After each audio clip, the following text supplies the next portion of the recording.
Quarantine ತಪ್ಪಿಸಿಕೊಂಡಿರ್ತಕ್ಕಂಥ ವ್ಯಕ್ತಿ ಪುಂಡಾಟ ಮಾಡಿರೋದು, ಕಂಡಲ್ಲಿ ಉಗಿಯುತ್ತಾ ವಸ್ತುಗಳನ್ನ ಮುಟ್ಟಿ ಹುಚ್ಚಾಟ ಮೆರೆದಿದ್ದಾನೆ.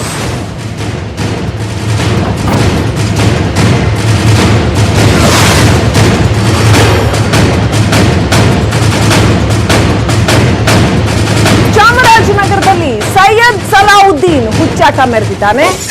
ಕಂಡಲ್ಲಿ ಉಗಿಯೋದು, ಕಂಡ ವಸ್ತುಗಳನ್ನ ಮುಟ್ಟೋದು, ಇಂಥವನ್ನೆಲ್ಲ ಮಾಡಿರುವಂತದ್ದು. ಕ್ವಾರಂಟೈನ್ ನಿಂದ ತಪ್ಪಿಸಿಕೊಂಡು ಹಳ್ಳಿಯಲ್ಲಿ ಓಡಾಡ್ತಾ ಇದ್ದಾನೆ ಈ ವ್ಯಕ್ತಿ. ಸೈಯದ್ ನನ್ನ ಹಿಡಿದು ಪೊಲೀಸರಿಗೆ ಒಪ್ಪಿಸಿದ್ದಾರೆ ಗ್ರಾಮಸ್ಥರು. ತಲೆ ತಪ್ಪಿಸಿಕೊಂಡಿದ್ದವನನ್ನ ಜಿಲ್ಲಾಸ್ಪತ್ರೆಯಲ್ಲಿ ಇರಿಸಿ ಈಗ ತೀವ್ರ ನಿಗಾದಲ್ಲಿರಿಸಲಾಗಿದೆ. ಯಾಕೆ ಹೀಗೆ ಮಾಡ್ತಾ ಇದ್ದಾರೆ? ಸೈಯದ್ ಸಲಾವುದ್ದೀನ್ ಅನ್ನುವಂಥ ವ್ಯಕ್ತಿ ಒನ್ಸ್ ಅಗೈನ್ ಕ್ವಾರಂಟೈನ್ ನಿಂದ ತಪ್ಪಿಸಿಕೊಂಡು ಹಳ್ಳಿಗಳಲ್ಲಿ ಓಡಾಡ್ತಾ ಇದ್ದ. ಕಂಡಲ್ಲಿ ಉಗಿಯೋದು, ಕಂಡ ವಸ್ತುಗಳನ್ನ ಮುಟ್ಟೋದು, ಇಂಥದ್ದನ್ನೆಲ್ಲ ಮಾಡ್ತಾ ಇದ್ದ. ಈತನನ್ನ ಗ್ರಾಮಸ್ಥರು ಹಿಡಿದು ಪೊಲೀಸರಿಗೆ ಒಪ್ಪಿಸಿದ್ದಾರೆ.